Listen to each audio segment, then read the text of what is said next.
Welcome to Squirrel, the podcast for distracted writers, hosted by Candace J. Thomas and Jody L. Milner. Hello, welcome to Squirrel. This is Candace. And this is Jody. And welcome to episode 31 of our second season. We are cranking through, and guess what's coming up?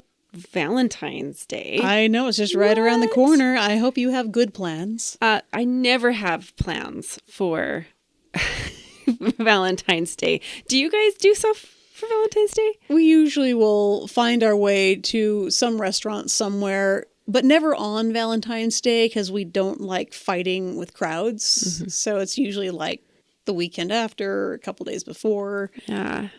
This year, I believe we're going to be traveling over Valentine's. So, well, that's fun. It's not going to be for fun.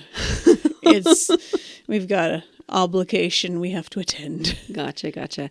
All I do is make a Valentine card. Like, that's our tradition. But you make really cute ones. They're fun. They're interesting. Maybe I'll post them on this episode. Very, very They are so very hilarious. I always try to be the funny one, but I never win. No, I've met your family. It's going to be hard. Always wins. Anyway, okay. So that was a side squirrel. Okay, we are talking for episode 31. We're talking romantasy versus fantasy. It's a cage match. Right? It really is. It's interesting because the word romantasy, I'm sure everyone, well, I don't know if everyone knows what this is, but it's just romance fantasy, right? Mm-hmm. And some genius threw it together, just like, I don't know, Bradgelina. I don't even know. There is a fancy term for this. It's called a portmanteau. Oh, well, there you go. If you take two words and you smash them together, it is a portmanteau. So, pretty. So there you go. And there is, not that I have specific feelings, but as young adult fantasy authors, as we are, I think we have a unique perspective of what this romantasy is becoming with the last 10 years. It really has become extremely popular. So we thought we would just focus on this for just a minute. Because when I first began writing fantasy, it was designed for a YA audience with the scope of getting the adult readers reading as well, like their parents or things that would also excite other readers, older readers. But these YA fantasy readers grew up and have moved on to something a little bit more spicy, right? So there is the term romantasy, and I'm going to tell everyone because this is important. I did all of this at 2 a.m. by voice to text. So it says, every time it says romantasy, it says romantic-sy. Romantic-sy. Yeah. It doesn't know. It's not a word yet in Google for whatever reason. This term has kind of dominated a lot of the fantasy recently within I would say the last couple of years. So let's talk about the differences and some of the changes that we fantasy writers need to consider when we're writing fantasy books, right? Sound good. First question we have is fantasy as a genre and what makes romantasy different? All right. What's your take on that? Well, I think as a general idea, it's the structure that focuses on relationships in the fantasy world, right? But this is also, there's an epic evolution of character as well, I think. If I'm thinking of some of the romantasy that I have read. I also think that because it is fantasy, it plays with more fantasy details. And I mean, those kind of fantasy details and make more romantic side of things. Why not go there if you're going to go there? You know what I mean? So a lot of these fantasy ideas are way, way fantasy. I don't know. My gosh. There you go. What about you? So if we break it down, a romantasy is a romantic fantasy. So at its heart, it is a romance novel. The main character's main conflict is their relationship with the other person or several other persons and what they're planning on doing about it, how much they're willing to sacrifice for it, and whatnot. And because it's fantasy, yeah, you can really dive into really big world-breaking type problems that have to kind of go hand in hand with them figuring out their feelings with these other characters. And so it's interesting to see how this has come to play. Because remember, romance has been the top-selling genre forever. Mm-hmm. But now we have all these romance readers that discovered that we have romance and fantasy, and they're loving it. Yeah. And so it's this beautiful synergy of having a romance story, but bringing in the cool fantasy elements. And now we have the people who grew up on Lord of the Rings getting cool fantasy stuff, but also that romance kick. So, yeah, I think there's an expectation in romantasy that there is explicit intimacy. And like you were saying, because this is fantasy, it's like they push the boundaries of what is possible during those moments. In contrast, like a standard fantasy, like your main conflict isn't going to be surrounding that relationship. It's going to be around something else. The main conflict, the main thing that your main character, let's say another time. Yay. Mainly, like the romance, if it's there, always takes the back seat to like saving the kingdom or finding the magical item. Oh, sure. Or it doesn't even show up at all. Like if I remember reading Sword of Shannara, for example, there's one girl in it that shows up at the end that marries like Minion Lee that, I mean, but it's barely there. There is no romance. It's all epic fantasy. Lord of the Rings doesn't really have much romance either. Like in the accompanying material, there are romance stories like in the Silmarillion. But like in Lord of the Rings itself, like you have the one between Aragorn and Arwen. But after that, I mean, there's a weird one even with in the Éowyn. book, it barely shows up. It's not, it's inconsequential. If you took it out of the story would still go on. But if you take the romance out of a romantasy, the story would fall apart. There's no story. There's no story there. And I totally get it. What are some popular series that you have read? I went ahead and did a search on what are the top romantasy series right now, and it's no surprise that Sarah J. Maas is dominating the industry. She's queen. She is the queen bee of romantasy. She does a very solid job with both the relationship side and the fantasy side, which is hard to do. Her world building is just top notch. Yeah, she does excellent work. Awesome. So the two that are on the top as of this recording are it's ACOTAR, which stands for what? A Court of Thorns and Roses. Okay, I have to think that through because I've been saying ACOTAR for like 8 months. And then the next one's the Throne of Glass series, which is also Sarah J. Maas. And then the one that comes in third right now is the Fourth Wing series by Rebecca Yarros. But there's some other ones that are rising. Serpent and the Wings of Night by Carissa Broadbent is also a romantasy, and Divine Rivals by Rebecca Ross. Those are all high-ranking ones that most people find they really like. Mm-hmm. I've put nearly every pretty fantasy book that you find at any of your bookstores. Like I will just find covers that are so gorgeous, and it's got the painted spine, or the pages, and it's got pretty illustrations inside, and I'm dying, and it's embossed. Oh my gosh, beautiful books. These are all romantasy, like every single one. You just should expect it when you pick up one of those. I recently read the Wren in the Holly Library. I picked up because of the cover. I just loved it. The Stars Are Dying. That one is just so beautiful of a book.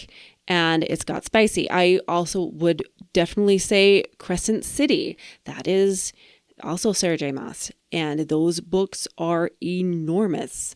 But they're gorgeous. Such gorgeous covers. Well, if you think about it, they want to create an all immersive experience, Yes, exactly. starting with the product itself, and then the story, and then the experience, and then all of the different facets of what they were able to put into it. Exactly. When I picked up The Stars Are Dying, and that's Chloe Piñaranda, I'm almost expecting it to be too.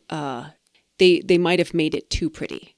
Because even when you lift off the jacket, it's got a picture of the couple right there. It's all illustrated, and you open it up, and it's got more illustrations. It's got these gorgeous map. It's got every page has a little detail on it, and there's some illustrations inside. And of course, it's got like a little moon and crescents all the way around all the painted edges, and it is stunning. And yet, am I doomed to fail because it's too pretty? Did they make it too pretty? And the expectation will not live up to that. So I'm only halfway through, I'm expecting something really grand to happen in this.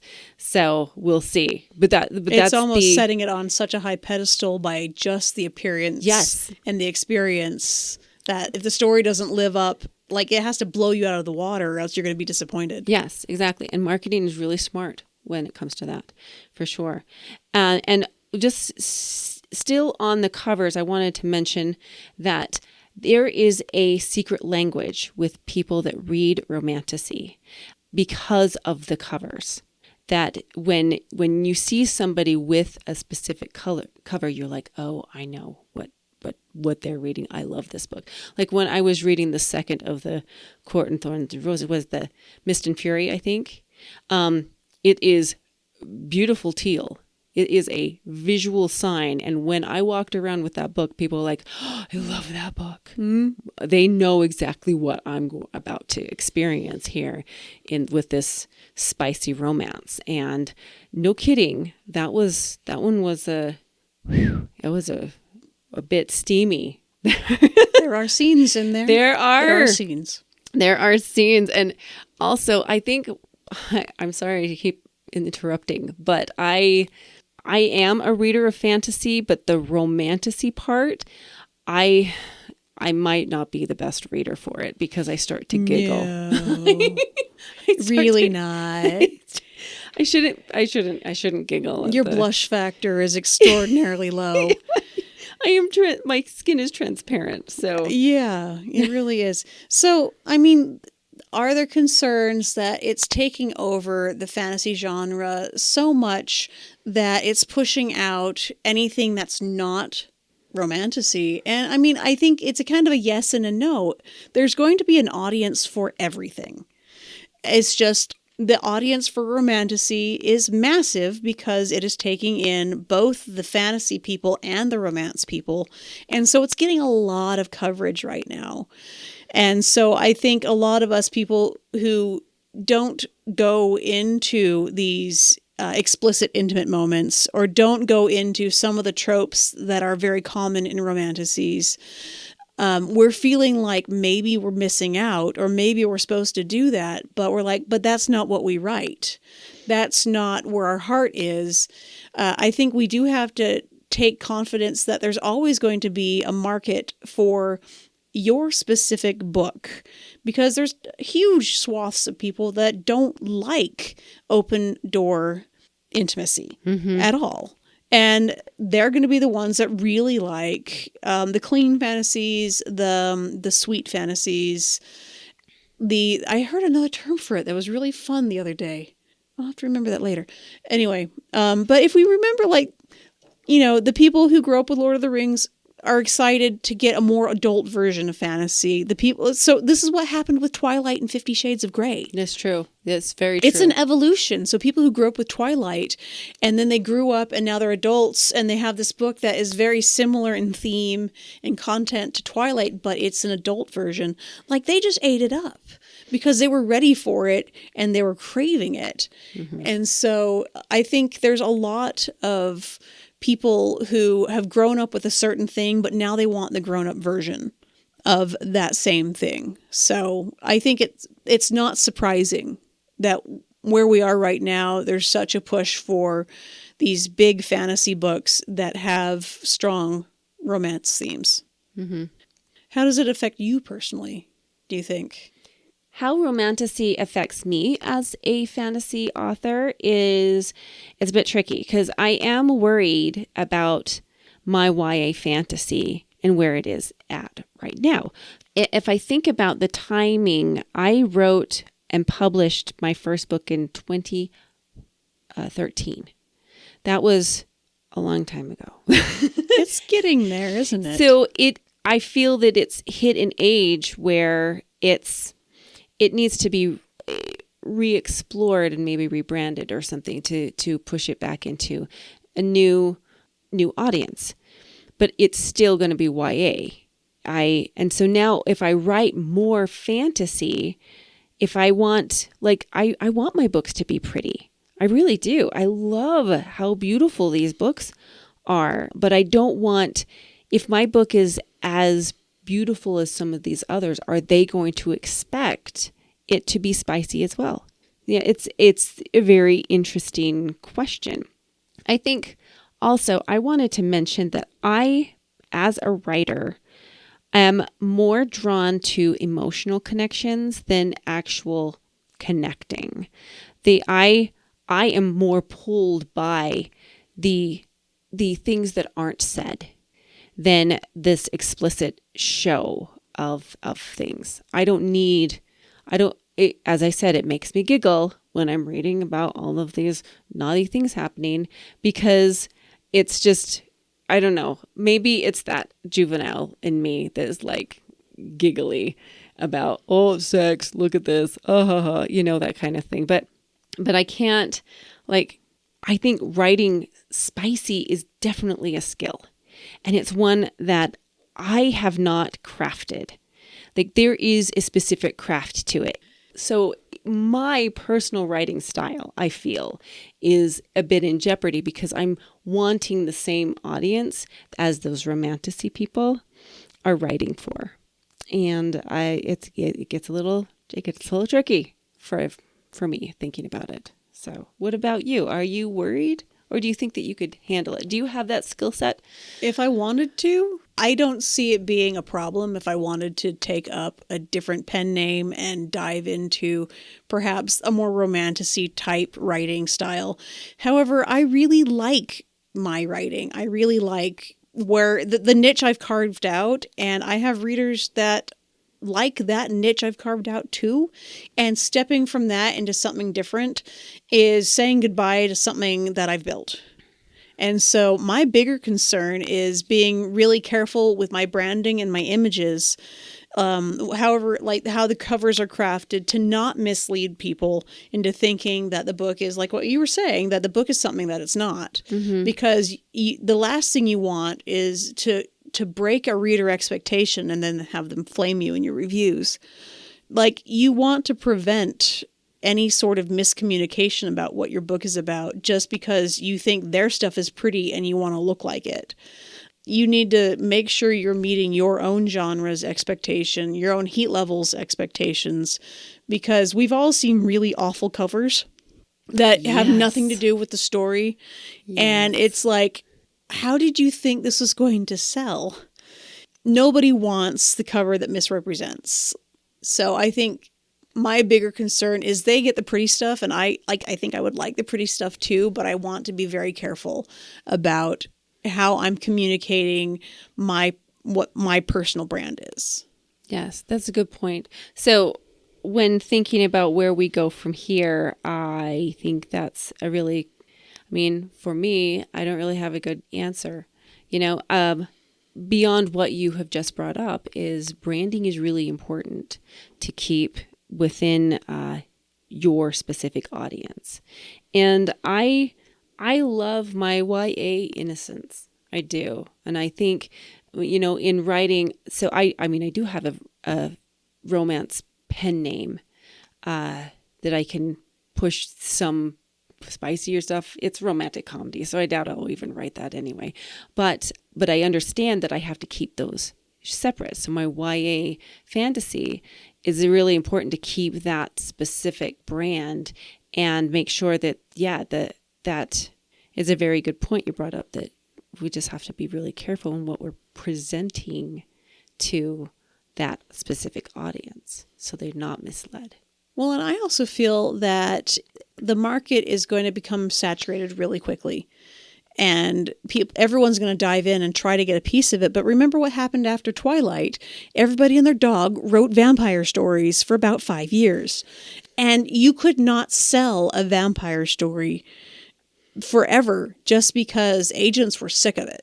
Agents were done with vampire and paranormal for a really long time, and it's just barely coming back now. The same thing happened like after Harry Potter. Everyone wanted to write a school that taught magic for kids. Oh yeah, there were so many. Massive. And so just because it looks like this hot, cool thing, it's going to saturate too. And you're going to get to this point where everyone's trying to hawk essentially the same story with different pieces on the chessboard.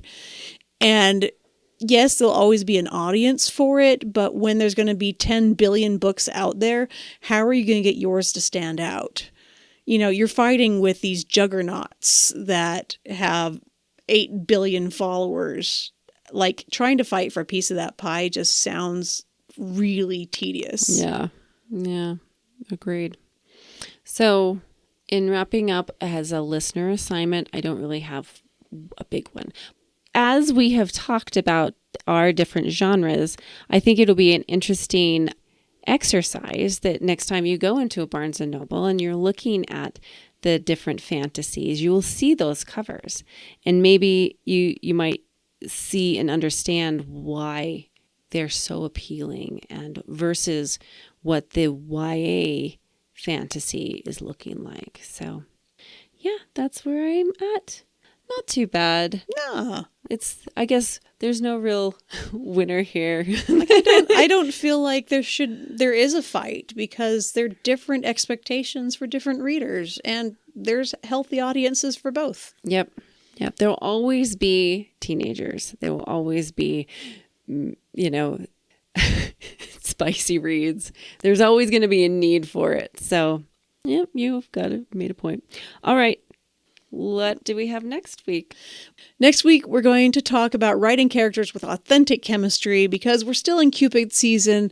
And I think crafting these relationships with people who feel very real, I think it's a skill set that we all need to dive into a little bit more. And so I'm excited to dive into that with you next week. It'll be so much fun. I think it'll be it's fun. Science. And so I said chemistry. I got Candy's attention. Yeah, I'm listening. So if you liked anything you heard today, we have a Patreon, we have a Buy Us a Coffee, and don't forget, like and subscribe if you want to keep updated with all of whatever's going on with us. Yay. Please do. Fun. Bye. All right. Bye. Thank you for listening to the Squirrel Podcast for the Distracted Writer with Candace J. Thomas and Jody L. Milner. Please like and subscribe to our podcast for updates and new episodes, and find more information at our website, squirrelpodcast.com. Stay distracted, everyone.